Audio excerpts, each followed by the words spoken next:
नमस्कार दोस्तों, क्या आप जानते हैं कि 1975 के इमरजेंसी के दौरान भारत में 10 लाख से भी अधिक लोगों को बिना किसी उचित कानूनी प्रक्रिया के गिरफ्तार कर लिया गया था।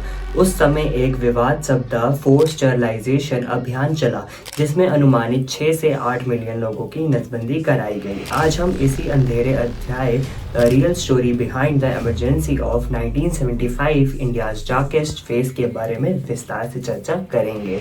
सबसे पहले आइए जानते हैं कि किस तरह की आर्थिक और राजनीतिक चुनौतियों ने भारत को उस दौर में घेर लिया था। 1970 की शुरुआत में भारत तेजी से बढ़ती महंगाई, खाद्य संकट और बेरोजगारी जैसी समस्याओं में जूझ रहा था। 1973 के ऑयल क्राइसिस ने इस आर्थिक संकट को और भी गहरा कर दिया था। जनता में असंतोष बढ़ रहा था और बड़े पैमाने पर प्रदर्शन हो रहे थे। युवा और मजदूर वर्ग ने जेपी मूवमेंट के तहत सरकार की नीतियों के खिलाफ आवाज उठाई। इतना ही नहीं, राजनीतिक मोर्चे पर भी हलचल मची हुई थी। 12 जून 1975 को इलाहाबाद हाई कोर्ट ने प्रधानमंत्री इंदिरा गांधी की 1971 की लोकसभा जीत को अवैध कर दिया, यह आरोप लगाते हुए कि उन्होंने चुनाव प्रचार के लिए सरकारी संसाधनों का दुरुपयोग किया। ये फैसला उनके वैधता पर बड़ा सवाल चिन्ह लेकर आया, जिससे राजनीतिक अस्थिरता और विरोध की लहर दौड़ पड़ी। इसी राजनीतिक तनाव के बीच रात के अंधेरे में 25 जून 1975 को इंदिरा गांधी ने इमरजेंसी लगाने का ऐलान किया। राष्ट्रपति फखरुद्दीन अली अहमद के हस्ताक्षर से यह ऐलान कानूनी तौर पर लागू हुआ और भारतीय संविधान के आर्टिकल 352 के तहत देश के मौलिक अधिकारों को निलंबित कर दिया गया। दोस्तों, इमरजेंसी के दौरान किए गए प्रमुख कदमों में सबसे पहले था सख्त मीडिया सेंसरशिप। लगभग 100 से अधिक मीडिया आउटलेट्स या तो बंद कर दिए गए या तो भारी सेंसरशिप का शिकार हो गए। न्यूज़पेपर में ऐसे रिक्त स्थान दिखते थे जहां संवेदनशील खबरों को हटा दिया जाता था। इसके अलावा maintenance of internal security act MISA के तहत हजारों राजनीतिक विरोधियों, कार्यकर्ताओं और सामान्य नागरिकों को बिना किसी उचित कारण के गिरफ्तार कर लिया गया। इसमें प्रमुख नेताओं जैसे अटल बिहारी वाजपेयी, LK आडवाणी और जॉर्ज फर्नांडिस भी शामिल थे।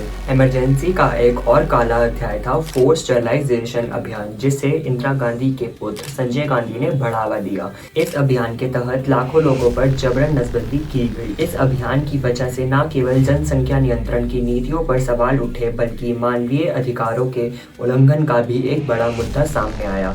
अनुमानित आंकड़ों के अनुसार 1976 और 1977 में लगभग 6 से 8 मिलियन लोगों की नसबंदी कराई गई, जिससे आज भी एक विवादास्पद विषय माना जाता है। इस दौरान सरकार ने नागरिकों के मौलिक अधिकारों को निलंबित कर दिया। फ्रीडम ऑफ स्पीच, एक्सप्रेशन और असेंबली जैसी आज़ादी के अधिकारों को खारिज कर दिया। न्यायपालिका पर भी दबाव बनाया गया, जिससे सरकारी नीतियों की आलोचना करने वाले लोगों को खिलाफ कड़ा रुख अपनाया गया। इस तरह के अत्याचारों ने भारत की लोकतंत्र का नींव को चोट पहुंचाई और लोगों में डर का माहौल बना दिया।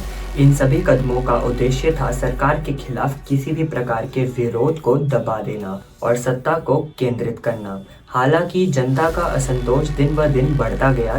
देश भर में चुपचाप विरोध प्रदर्शन और गुटबंदी की गतिविधियां तेजी से फैल गईं। अंततः 1977 में जनमत का बोलाबाला स्पष्ट हुआ और लोकसभा चुनाव को कांग्रेस पार्टी को भारी हानि उठानी पड़ी। जनता पार्टी ने सत्ता संभाली, जिससे इमरजेंसी के काले अध्याय को अंत मिल गया। दोस्तों, इमरजेंसी के बाद के वर्षों में इस घटना ने भारतीय राजनीतिक और समाज पर गहरा प्रभाव छोड़ा।